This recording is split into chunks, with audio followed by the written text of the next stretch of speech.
Continuamos el tema 3, continuamos hablando de la geosfera en este tercer y último vídeo de este tema. En el primero hablábamos de las capas de la Tierra y de la geosfera con detalle y decíamos que la geosfera estaba formada por minerales y rocas. En el segundo vídeo vimos los minerales con todos los detalles y en este tercer vídeo le llega el turno a las rocas. Hablaremos de sus características generales, aprenderemos a clasificarlas, hablaremos del ciclo de las rocas y por último de la utilidad de las rocas. ¿Para qué utilizamos nosotros las rocas? Empecemos por sus características generales. Y para hablar de sus características, lo primero es recordar la definición de las rocas. Las rocas son agregados naturales formados por uno o más minerales o mineraloides. Y si os acordáis, de los mineraloides ya hablábamos en el primer vídeo, y son esos sólidos naturales que podemos encontrar en la naturaleza, pero que no cumplen todas las características para ser un mineral. ¿Ejemplos de rocas? Muchísimos.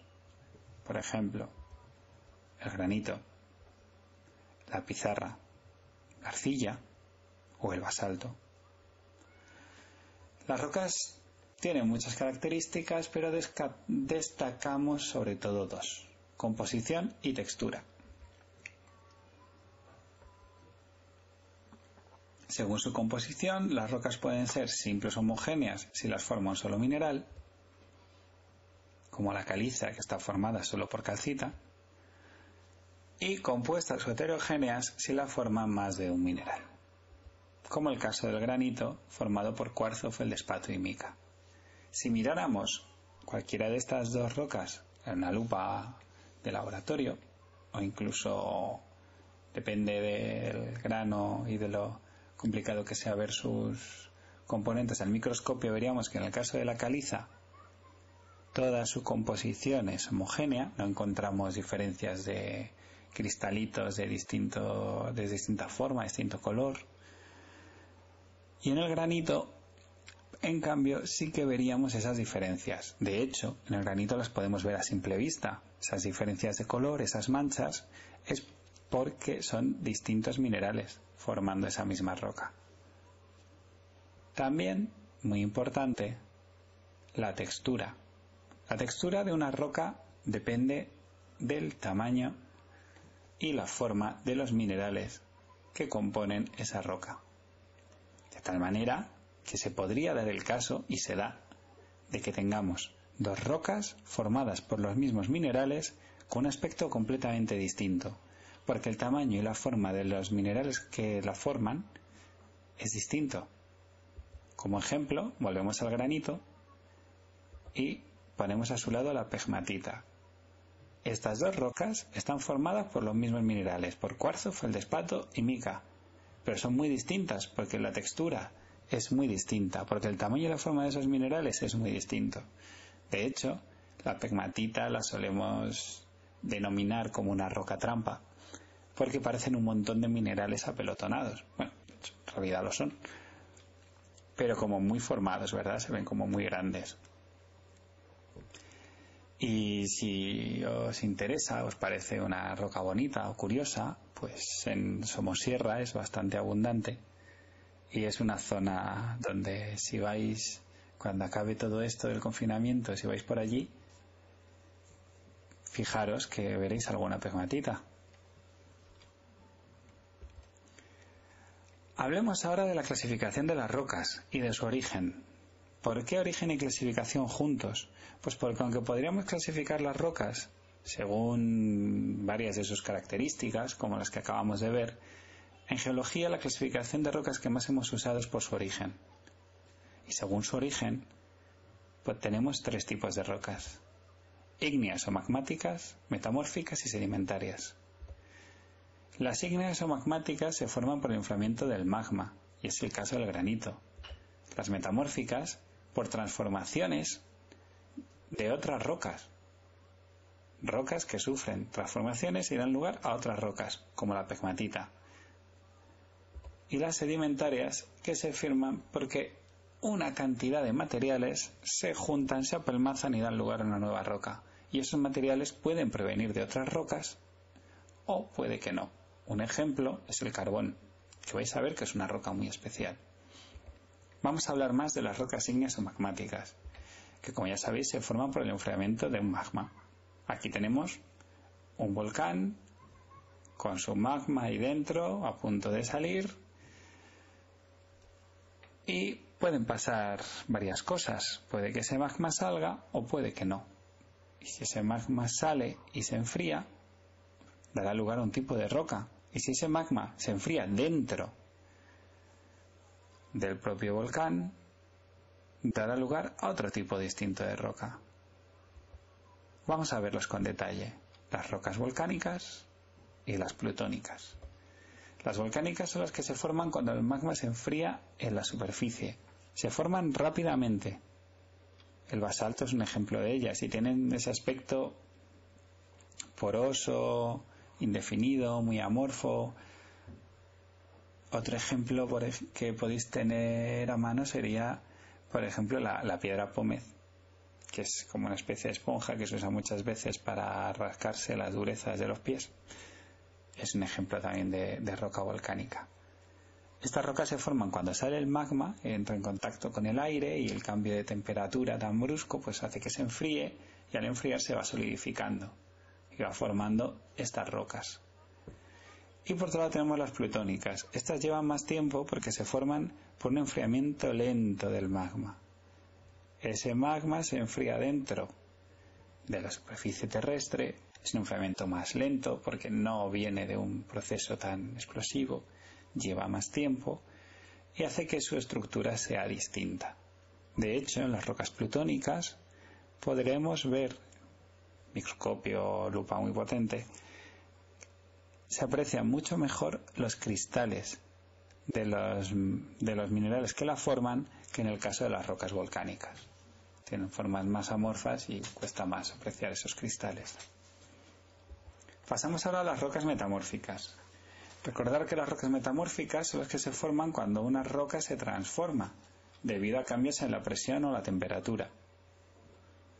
Un ejemplo, tenemos nuestro granito que ha salido del interior de la Tierra, de ese magma que se ha ido solidificando, y por presión y temperatura, ¿qué nos forma?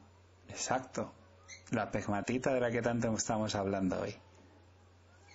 Por efecto de la presión y la temperatura, tenemos una roca completamente distinta, pero que tiene los mismos minerales porque deriva una de otra. Las rocas metamórficas también las podemos clasificar en foliadas y en no foliadas. ¿A qué nos referimos con esto? Pues esto simplemente tiene que ver con cómo se disponen los minerales que las forman. Si forman láminas paralelas superpuestas y hacen esas bandas que veis aquí en este gneiss, son foliadas. Forman hojas, digamos, forman láminas que podemos ver perfectamente. Si por el contrario no tienen esa orientación tan ordenada, los minerales que la forman son no foliadas, como este mármol, que tiene estas formas más caprichosas, más curiosas, distintas, formando a veces como venillas, y que, bueno, en el caso del mármol que se usa tanto en decoración y demás, seguro que habéis visto más de una vez. Y nuestra pegmatita que tenemos aquí, pues sería claramente no foliada, porque aquí no vemos esas láminas superpuestas, vemos un agregado bastante desordenado y curioso, ¿verdad? Foliado, por ejemplo, además del gneiss, si queréis tener otro ejemplo, y si os es más cercano, tenemos la pizarra. La pizarra se forma a partir de arcilla y forma unas láminas que, aunque son todas más o menos del mismo color, negras, muy oscura y muy brillante, las láminas que la forman son bastante sencillas de sacar. Lo podemos escamar en esas láminas. Podemos apreciarlo muy bien al tacto incluso. Y nos queda un tipo más de rocas. Las rocas sedimentarias, que son aquellas que se forman por la consolidación de otros materiales. Los materiales pueden venir de otra roca o no, y este proceso de consolidación lo vamos a ver ahora paso a paso, para que quede muy claro, ¿vale? Primero tenemos una cantidad de materiales que, por ejemplo, un río ha llevado arrastrando ha ido arrancando y ha arrastrado hasta una zona que llamamos cuenca de sedimentación, que puede estar en el océano, puede estar en un lago, puede estar allá donde llegue ese río y vaya depositando ese material que ha transportado. Estos materiales, en este caso, como son a partir de una roca, en el ejemplo, se llaman clastos. Y tenemos clastos y agua. Bueno, con el paso del tiempo, todos esos materiales se van compactando porque llegan materiales nuevos que se ponen encima, que les presionan, van perdiendo agua, se deshidratan, se forma esa compactación, ¿no? Y esa deshidratación, que es un paso fundamental para el siguiente, que es el que llamamos cementación. ¿Qué es lo que está pasando aquí? Que el agua se ha evaporado, las sales que estaban disueltas en ese agua han formado cristales entre los clastos que estaban cada vez más apelotonados, más juntos, más unos encima de otros, y se ha formado una roca con todos esos clastos y con esas sales cristalizadas, como por ejemplo esta de aquí, que es un conglomerado. Dentro de las rocas sedimentarias, cuando tienen este aspecto que se ve tan claro los trozos de otras rocas que lo forman, se llaman conglomerados. Si las otras rocas con las que se ha formado esos sedimentos fueran mucho más finos, fueran tipo arena, pero que los pudiéramos detectar fácilmente al tacto, serían las areniscas. Y si el grano fuera tan fino que hubiera quedado como una roca homogénea que al tacto no podríamos identificarlos, serían las arcillas. Pero esas son las que llamamos las rocas detríticas, es decir, las que provienen de otras rocas, como ese conglomerado de aquí o esta arenisca. Pero dentro de las rocas sedimentarias, acordaros que decimos que pueden ser materiales que provengan de otras rocas o que no. Y si no provienen de otras rocas, son las rocas sedimentarias no detríticas, que se forman por sedimentos de otro origen, como restos de seres vivos o sales minerales. El proceso de formación sería el mismo, pero a diferencia, en lugar de tener clastos, pues tendríamos restos de seres vivos que se han quedado cubiertos, que en este caso el proceso puede que fuera más largo, habría una sedimentación, se cubriría, se iría deshidratando poco a poco, habría una serie de bacterias anaerobias que intervendrían ahí para descomponer todos esos restos de seres vivos hasta que eso fuera solo pues una materia orgánica descompuesta que se iría compactando y deshidratando y se acabaría cementando cuando se deshidrataran aquello y con esas sales formaran rocas como el carbón o una roca tan curiosa por ser una roca líquida como es el petróleo. También podría ocurrir lo mismo, por ejemplo, si se deseca una zona de un río y esas sales minerales se acaban juntando entre ellas sin necesidad de que haya restos de otras rocas y dan forma a una nueva roca hecha solo a partir de sales minerales, como es el caso del yeso.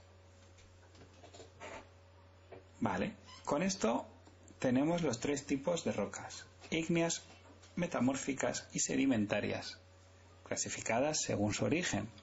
Las ígneas, que vienen del magma, las metamórficas, que se forman a partir de otra roca, y las sedimentarias, que se forman a partir de sedimentos que pueden provenir o no de otras rocas. Y pasamos a la tercera parte de este vídeo. Vamos a hablar del ciclo de las rocas. Pensar en todos los procesos que hemos hablado de formación de las distintas rocas, el origen de cada roca. Estos procesos, aunque los hemos visto de forma independiente, pueden conectarse, pueden sucederse unos a otros de distintas formas y formar un ciclo. Y ese es el ciclo de las rocas, ese modelo de cómo las rocas evolucionan con el tiempo por los distintos procesos, tanto externos como internos, que tienen lugar en la Tierra. Vamos a ver un ejemplo. Tenemos nuestro volcán con nuestra lava que se ha enfriado y ha dado lugar a este granito que está dentro de esta montaña, que sufre unos procesos de cambios de temperatura y de presión y nos forma esta pegmatita. Esta pegmatita que es, pongamos que se encuentra en la parte más superficial de la montaña, está ya a la superficie. Y pasa alguien corriendo, le da con el pie, no lo ve, luego pasa un jabalí o cualquier otro animal, la empuja, cae rodando, llega al río, el río se la lleva, empieza a golpearla, se van saltando trocitos, la arrastra por su lecho, en superficie también se va cayendo, el agua también hace su efecto y se va poco a poco formando pues esa grava, por ejemplo, que puede llegar incluso a seguir deshaciendo hasta formar arena, formar sedimentos que se van a transportar hasta aquí, hasta esta cuenca de sedimentación donde se quedan y ahí sedimentan, como su propio nombre indica. ¿Qué pasa cuando sedimentan? Pues que pasan por ese proceso de que se compacta, se deshidrata. Una vez que se pierde ya todo el agua y que hay muchos materiales compactándose, pues empieza a cementar y da lugar a otra roca, pues por ejemplo a un conglomerado. Y este conglomerado está ahí formando parte de la corteza hasta que a lo mejor el mar con sus movimientos y demás lo ha ido arrastrando con las olas y se lo lleva a una fosa que es muy profunda, que resulta ser la zona de contacto entre dos placas, y la roca o lo que se ha ido transformando esa roca cae, llega al manto superior, se funde formando magma y cerramos nuestro ciclo, porque ese magma podría volver a formar otro granito que podría llegar a formar por una especie de metamorfosis, esa transformación podría formar otro tipo de roca que por erosión y demás podría formar otra y así. Pero el ciclo de las rocas, aquí tenemos un ejemplo. No siempre ocurre en este orden. No siempre es primero se forma una roca ígnea, luego una metamórfica, luego una sedimentaria. No, todo esto se puede liar mucho más. Puede tomar distintos caminos, cualquiera de ellos. Como vemos en este dibujo, puede que una roca ígnea plutónica formada en el centro de la Tierra salga y forme una roca ígnea volcánica. Si el magma la empuja, esa roca todavía está poco medio fundida. Y si vuelve a caer dentro, en una erupción futura, la parte del volcán se hunde y esa roca cae hacia adentro y se funde en el magma, ¿no? Pues aquí el ciclo sería muy corto. Hubiera sido un ciclo que se hubiera quedado solo aquí. Pero a lo mejor esa roca sufre erosión, transporte y demás, cae, sedimenta, da lugar a una roca sedimentaria, que puede sufrir un proceso de metamorfismo y dar paso a una roca metamórfica, que a su vez puede volver a sufrir cualquier tipo de meteorización, de erosión, de transformaciones que la lleven a formar sedimentos, cuando forma otra roca sedimentaria. Nos podemos quedar en esta parte del ciclo. O a lo mejor, tanto la metamórfica como la sedimentaria pueden caer en una fosa, puede surgir un terremoto y que esas caigan, lleguen al manto, se fundan, vuelvan a esta parte del ciclo. ¿Veis? Hay muchísimos caminos. Al final, las rocas son minerales y los minerales son materia, y como habréis oído alguna vez, la materia ni se crea ni se destruye, se transforma. Y aquí se está transformando constantemente por distintos caminos. Y según el camino que tome, la roca que nos encontremos tendrá un origen. Pero esa roca a su vez podrá ser origen de otra. Una roca sedimentaria podrá sufrir un proceso de metamorfismo y formar una roca metamórfica. Una roca metamórfica puede caer de algún modo, un terremoto, un volcán, a formar parte del magma y dar lugar después a una roca ígnea, bien plutónica, bien volcánica. O incluso una roca metamórfica puede transformarse en otra roca metamórfica, también puede sufrir un proceso de erosión, de arrastre, de transporte, sedimentar y formar una nueva roca sedimentaria. Como podéis ver, los caminos que puede tomar este ciclo son muchísimos, no es un ciclo único, son muchísimos los que pueden hacer. La idea clave de esto es que sepáis que rocas forman rocas y pueden hacerlo de distintas formas y siempre cerrando un ciclo, pero que ese ciclo no siempre tiene los mismos pasos y el orden de esos pasos puede ser distinto. Puede resultar un poco complicado, pero si probáis a pensar varios ejemplos, incluso los dibujáis y los organizáis, vosotros veréis que no es tan difícil. Por último, vamos a hablar de las utilidades de las rocas. ¿Para qué usamos nosotros las rocas? Bueno, pues básicamente las usamos para 4 cosas. Principalmente 4.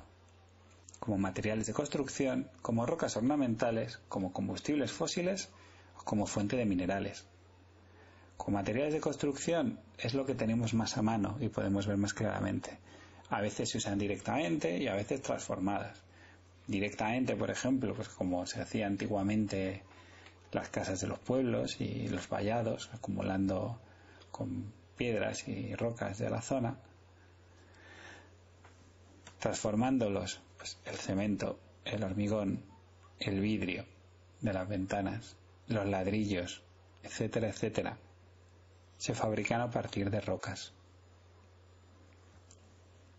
Procesamos esas rocas, sacamos lo que nos interesa de ellos y construimos, creamos nuevos materiales con los que poder construir. También tenemos las rocas ornamentales, que son muy interesantes, porque nos sirven para decorar o incluso para hacer arte.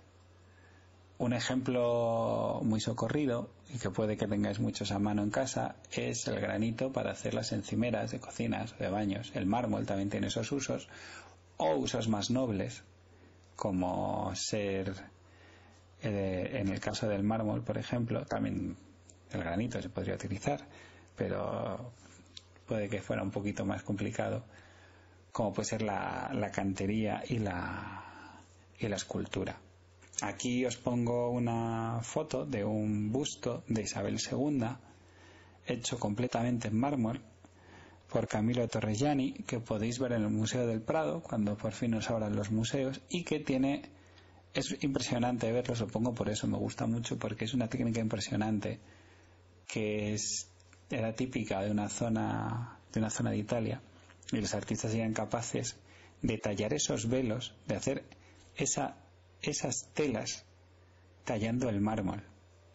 Fijaros en el detalle y si podéis, de verdad, ir a verlo en directo, porque es una pasada. También otro de los aprovechamientos que tenemos de las rocas, seguramente el principal, son los combustibles fósiles: carbón, petróleo, gas natural. Y la foto que os pongo es el de una fuga o algún tipo de marea negra que llegó a una playa del petróleo crudo y que produce un alto impacto ambiental. Al final, también en el aprovechamiento de las rocas, y como vimos en el de los minerales, hay una parte en que nuestras actividades siempre tienen un impacto en la naturaleza y tenemos que intentar que siempre sea el menos posible y el menos destructivo posible. De ahí que cambiar el modelo y dejar de utilizar tantos combustibles fósiles estaría muy bien, pero además hay que ser muy responsables en este uso y hay que perseguir y penar a esos barcos petroleros, por ejemplo, que se van a limpiar sus depósitos en alta mar, porque ahí, parece que nadie les va a pillar y nos producen este tipo de contaminaciones. Y por último, pero no menos importante, las rocas son nuestra fuente de minerales. Cuando vimos en el anterior vídeo los yacimientos de minerales, al final esos yacimientos son roca. Las montañas están formadas de roca y nos ponemos a picar en ellas, horadarlas, para sacar los minerales que nos interesan. Que si os recordáis es lo que llamamos mena, y ganga la parte de minerales que no usamos. Y como también hablamos en el anterior vídeo, tiene un impacto bastante fuerte y por eso tenemos que ser responsables en el consumo de las cosas que tienen minerales. Y con esto acabamos este vídeo y esta unidad. Ha sido un placer. Espero que hayáis aprendido muchas cosas de la geosfera, de los minerales y de las rocas, y nos vemos en clase. Recordad, no os quedéis con dudas, preguntad todo lo que necesitéis.